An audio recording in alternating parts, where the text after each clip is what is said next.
seen a lot of posts on Renlist about wheel bearings and how wheel bearings should be done and things like that. So I thought I would go through a little wheel bearing tutorial. This is my 944 Turbo. I'm going to remove the caliper, remove the brake rotor, remove the hub, change the wheel bearings, put it all back together.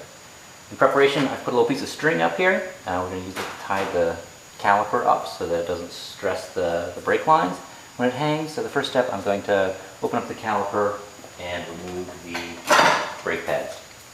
I like to use two different adjustable wrenches when I do this, adjustable pliers. Squeeze, open the trap door. The pads are now accessible. And then you have a larger wrench that I use to squeeze the backing plate of the pad and the edge of the caliper. It does mar the caliper up a little bit. I don't care, this is a track car, I don't expect it to be pretty.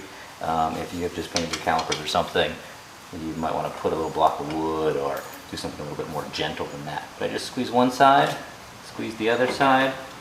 That just gives me enough space to then pull the pads out. The pads are then going to slide right out.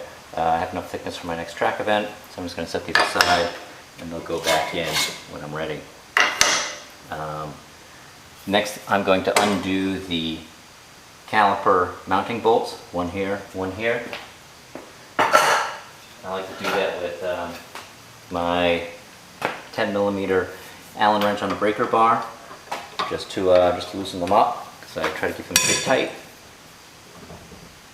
And then after we loosen from the breaker bar, I'll just use a regular ratchet to undo them all the way. Although, if I loosen them enough, I can probably even do it by hand. Caliper can then come over the rotor. Got my string ready here. Just loop it underneath. Just tie a knot in it. Next, to take the rotor off. There's two little Phillips head screws here and here that hold the rotor onto the hub. My favorite tool to get those out is a screwdriver impact wrench. You get it onto the screw and turn it as far as it'll go in the direction of that you want to go, in this case loosen. You hit it on the end of the hammer. And it gives a turning impact, and then you'll be able to unscrew it the rest of the way.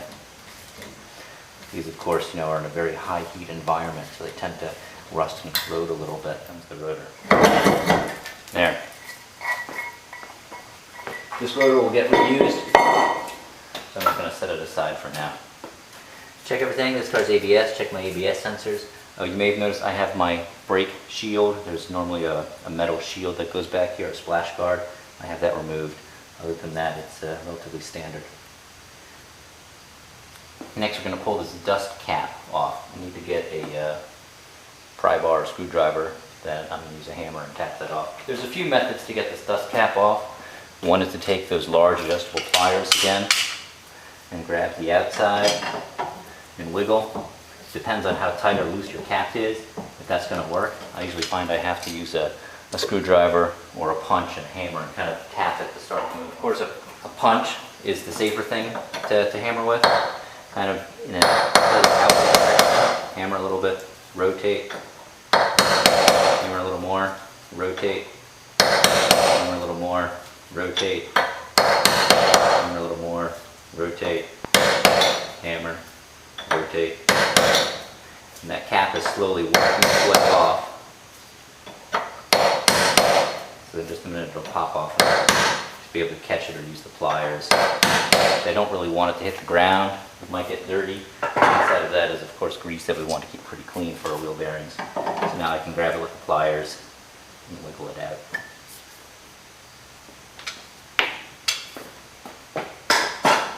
We have a pinch nut here, or lock nut. It takes an Allen wrench. I believe it's 6mm. I'm going to go grab an Allen wrench. So it is 6mm, so you can line your Allen wrench up through the notch in the hub and then loosen it up.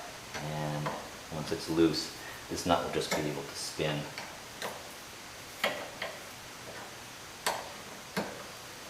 So now it's loose enough that it's not impeding. I can now, with the assistance of a screwdriver, and put my screwdriver into the slot, and I'm just going to spin it off.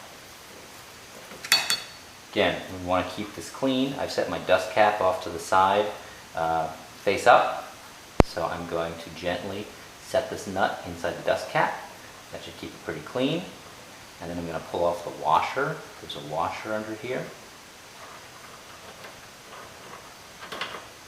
Into the dust cap. Here's this washer. Pull this washer out. This washer, sometimes you use a screwdriver to help pry it out a little bit. The washer has a little tang, a little spot here that goes into this little protrusion. It goes into a slot right here on the spindle. That's so the washer stays stationary. Now that the washer's out, I'm ready to pull the hub of the spindle. The inner bearing race will come out and fall out with it. So as I pull it off, I can dump it out, and here's that inner race. So it's actually the inner race and the cage with the bearings on it. So the next step is going to be to punch out the other races and put in our new ones, new seal, and put it back on.